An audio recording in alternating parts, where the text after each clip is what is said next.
कभी भी सार्थक नहीं है। अब हो सकता है कि हमारी नहीं गई हो, इस पर उन्होंने कहा हो, लेकिन उसी के जो सरकार का उन्होंने पक्ष दिया, सरकार ने ये धारा में संशोधन किया है। हम लोग उसी धारा के संशोधन के विरोध में आज यहाँ ज्ञापन कार्यक्रम एकत्रित हुए हैं। और ये ज्ञापन कार्यक्रम केवल जौनपुर जनपद में नहीं है, ये पूरे के पूरे भारत के 250 राज्य में एक साथ किया गया है। और ये माननीय प्रधानमंत्री जी और माननीय केंद्रीय शिक्षा मंत्री जी को संबोधित ज्ञापन आज हम लोगों ने मुख्यमंत्री जी ने बोल दिया है। जी बिल्कुल, मुख्यमंत्री जी ने बोल दिया। मुख्यमंत्री जी ने कैसे कर दिया।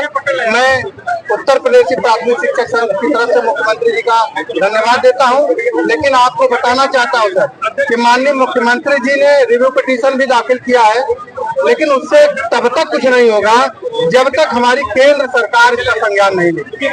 वो 2017 में जो अमेंडमेंट में थोड़ा सा संशोधन उसने किया है, अगर उसको क्लैरिफाइड जब तक नहीं करेगी तब तक सुप्रीम कोर्ट हमारे रिव्यू पिटीशन को सही तरीके से सुन नहीं पाएगी। तो हम लोग माननीय प्रधानमंत्री जी को, माननीय केंद्रीय शिक्षा मंत्री जी को उनके ज्ञापन के माध्यम से उनसे हम आग्रह कर रहे हैं कि जो आरटी एक्ट को 2017 में उन्होंने चोरी छिपे संशोधित किया उसको क्लैरिफाई करें। क्योंकि जब आरटी एक्ट 2010 में 29 अगस्त को लागू हुआ था, उस समय क्लियर कट 23 के धारा 1 में निर्देश था कि इसके लागू होने के पूर्व जो भी शिक्षक नियुक्त है उनके ऊपर ये नियम लागू नहीं होंगे। और कोई भी नियम भूत लक्ष्य नहीं होता, वो आगे के लिए लागू होता है। हम लोग जब नियुक्त हुए हैं अपनी विशेष योग्यता के आधार पर, अपनी विशिष्ट योग्यता के आधार पर नियुक्त हुए हैं। तो अगर ऐसे सुप्रीम कोर्ट ने कहा है कि खेल शुरू होने के बाद खेल के नियम नहीं बदले जाते, तो आज ये अगर खेल के नियम बीच में बदल रहे हैं तो हम लोग अगर उसको संज्ञान नहीं लाएंगे, अगली रणनीति हम लोग सांसद को ज्ञापन दे रहे हैं, जल्दी आगे घोषणा हो जाएगी।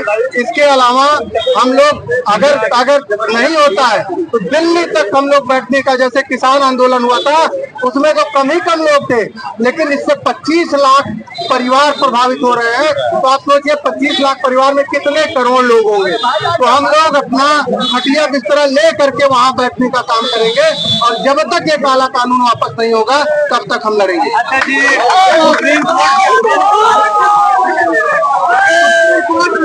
सुप्रीम कोर्ट का मैं आज नहीं कह रहा हूँ, सुप्रीम कोर्ट ने जिस आधार पर अमेंडमेंट जो 2017 में परिवर्तन हुआ है मैं उसका विरोध कर रहा हूँ।